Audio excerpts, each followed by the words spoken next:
get started. Okay, we'll get started. Obviously, last night was a tough loss. They dominated the game. Really, what we talked about with our team today is we're going to learn from this experience. We're an inexperienced team. We're going to grow each week, and we'll improve. And so the biggest thing when something like a game like that happens is you got to learn from it. You got to put it behind you, and move on. Our helmet stickers for the game offensively, Tank Bigsby. Being a true freshman, really thought he competed extremely well defensively. KJ Britt, the way he played, his toughness and special teams too. And then our special teams helmet sticker went to JJ Pagee, specifically on his blocking on a kickoff return. But like I said, we're gonna learn from this. We'll put it behind us. We got 8 SEC games to go, and you're going to see a team improve each week. Questions? Jason Caldwell is first. Gus, after going back and watching the film, what did you see out of the offensive line? And I guess specifically, I asked you last night about the rotation. Do you think that's something that maybe needs to change communication-wise, something like that? Well, we talked last 2 weeks about trying to settle in a 5, and I think we'll be able to do that. I think the big thing last night is, we got behind and kind of had to be in catch-up mode, and they were making us one-dimensional, and anytime you do that, it's extremely tough. They're very talented up front, and they've got some very good pass rushers, and so that's really what happened, specifically, from late second quarter on. Next is J.G. Tate. Yeah, question about Bo. It seemed like he was getting frustrated. We all understand why, but he's not someone who usually gets frustrated. I know he's a fiery dude. Are you concerned just kind of about how he was reacting to what was going on there, Gus? Well, he's a competitor, and he was competing, and there was tough sledding there for a while for him, and so no, I mean he's our offensive leader, and he's a great competitor, and so like I said, we'll improve and get better. Next is Nathan King. Hey Gus, kind of a question about the running back rotation. Was going with Tank so much just kind of riding the hot hand, and how does the end of that rotation look right now? Because we haven't seen Mark Anthony in 2 games, and where does his role kind of fit in right now? Yeah, well, first of all, Mark Anthony is still coming along, learning the offense. Worm obviously tried to give it a go in pregame. He wasn't quite ready to do that. DJ was limited all week, and so we really expected Tank to carry a big load, and we were real pleased the way he responded, specifically with his first game. He caught the ball, made some really good catches out of the backfield, and I thought he protected pretty good, and then he ran the ball hard, so I really think he's in a good spot, and it was good to get him work, to create more depth in that running back room. Next is David Pascal. Hey, Gus, I was just going to see if you could comment on Stetson Bennett for Georgia. I know sometimes game manager has a negative connotation, but it just seemed like he was kind of building off what Georgia's defense was doing last night in the running game and then started making some plays of his own.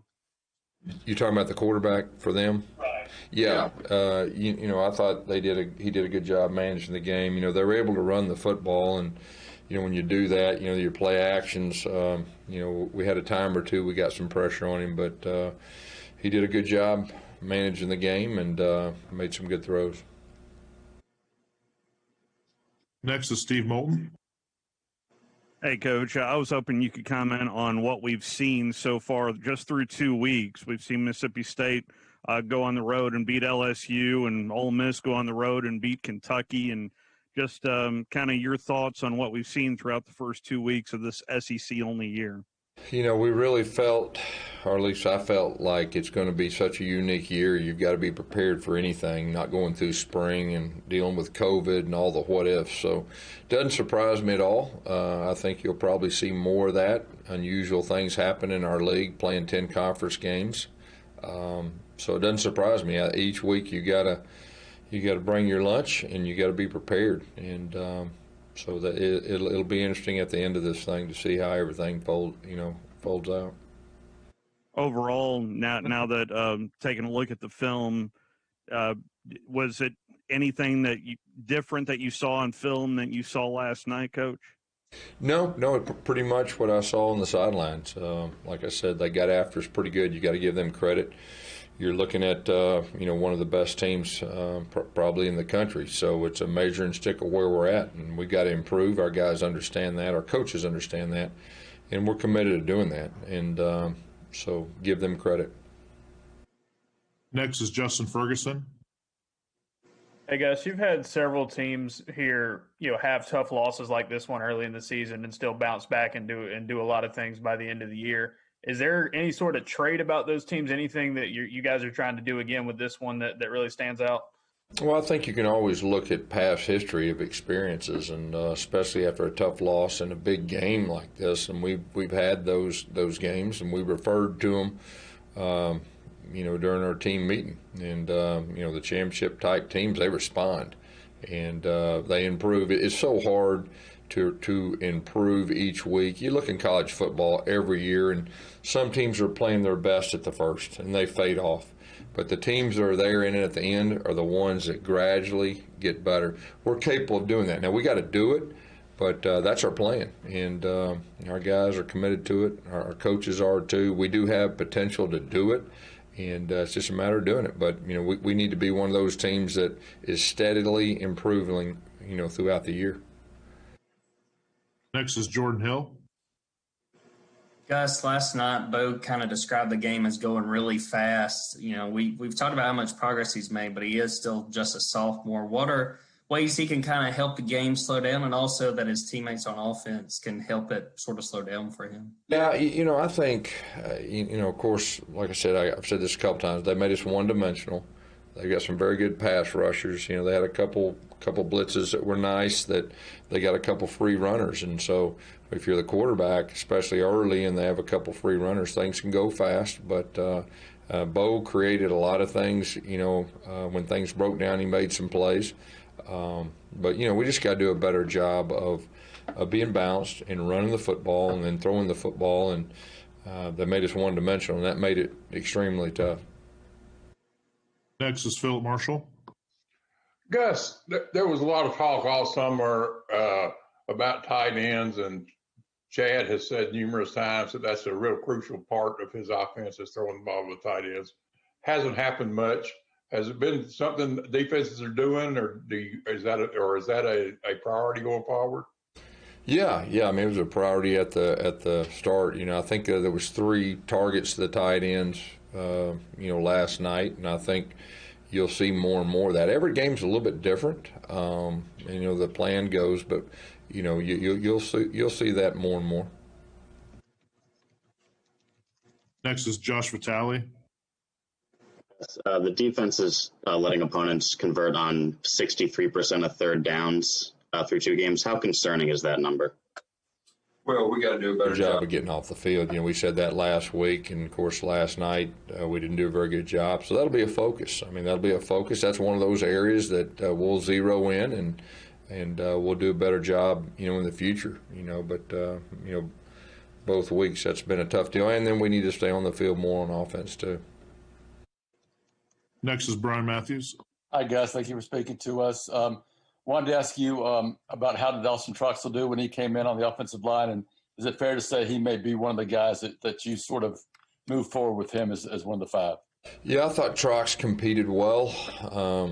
He's been playing some left tackle and right tackle the other night, and Trox has a lot of savviness as far as just football instincts. He's getting to where he trusts that knee more and more, you can tell, and so really, really feel good about his progress. And if I may ask another one, a follow-up, you guys signed 2 JUCO offensive linemen and 2 JUCO defensive linemen to try to shore up those 2 areas, but we haven't seen much out of the 4 so far. Could you just update their sort of status right now and going forward? Yeah, we're matter of fact, we gave them some extra reps tonight. Just trying to get those guys more game ready as we go. Not going through spring obviously was a little bit of a setback as far as their development, but all 4 of those guys are going to continue to practice hard, and we'll see where it goes. Next is J.G. Tate. It seems like, Gus, with Chad here, you guys are passing a lot more than you're running. And, when you were coordinator and you were calling plays, you always said we're a power running team that goes play action off of that. It seems like you guys are kind of reverse now. Is it uncomfortable at all? Just such a huge change in offensive philosophy here? Well, I thought we did some really good things that first game. And of course, Kentucky was good against the run. Like I said, we get off to a tough start. We got behind. And we've got to be able to run the football and throw it. We've got to be able to do both. So, I feel good about our offense getting better. They will get better. They'll improve. We got some playmakers, and I think once we get our offensive line settled, which we're real close, and I think we'll have a chance to be a good offense before it's all said and done. Mark Murphy's next. Gus, what did you see on film of the defensive front? It looked to me there at the game that the running backs were getting to the line of scrimmage with a full head of steam. Well, you got to give their offensive line credit. They got off the ball. They got a good push, and they were able to run the football effectively. How about your cornerback, Jalen? Is he going to be back anytime soon? Yeah, we're hoping so. We're hoping we get him back this week. Obviously, he had a very good game the first week, and he ended up getting injured late in that game, and we didn't have him last night, but need him back. And then some others, like I said, Shivers, hopefully we'll get him back too, and all hands on deck. We have a follow-up from Jason Caldwell. Gus, another injury question first, if I might.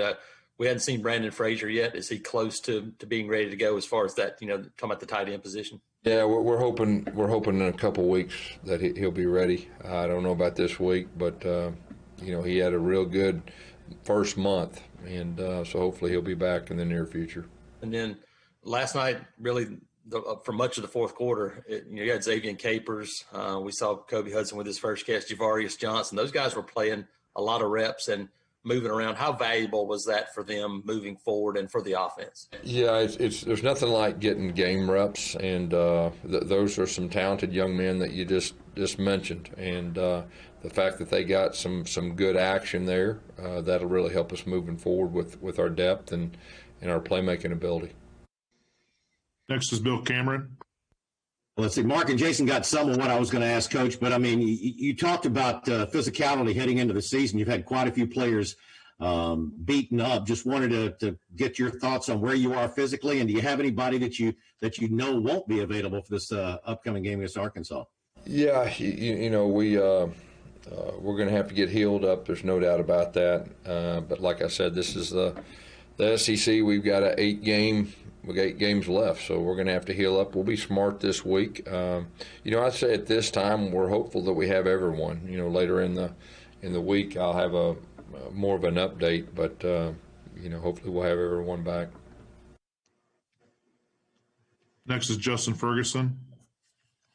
Hey, Gus, Keandre Jones has been rotating in there a little bit at guard. He's one of the only real young guys up front. How have you been impressed with him, or what do you think about him so far? Yeah, I thought he did a good job. Last night when he was in there. And, part of fall camp, he missed a couple weeks and kind of put him back just a little bit. But he's really coming on, and he's a guy that obviously has a lot of potential, and really feel good about him, moving forward. All right, Coach, you got 3 more. First one's Jay Tate. Yeah, I got another one, Gus. I don't recall you ever making as many changes on the offensive line as you did yesterday. I mean, at least in a competitive game where you're trying, where it's close. Was it just a fact of maybe Bicknell and Chad trying to find that right chemistry, or I just never seen that many changes? Yeah, there were quite a few. Of course, Brodarius, he got injured late in the game in the third quarter, so that had something to do with it too. But we're going to settle in 5 guys and start having some continuity. Philip? Gus, Arkansas obviously had a huge win for them last night. Do you expect to get a different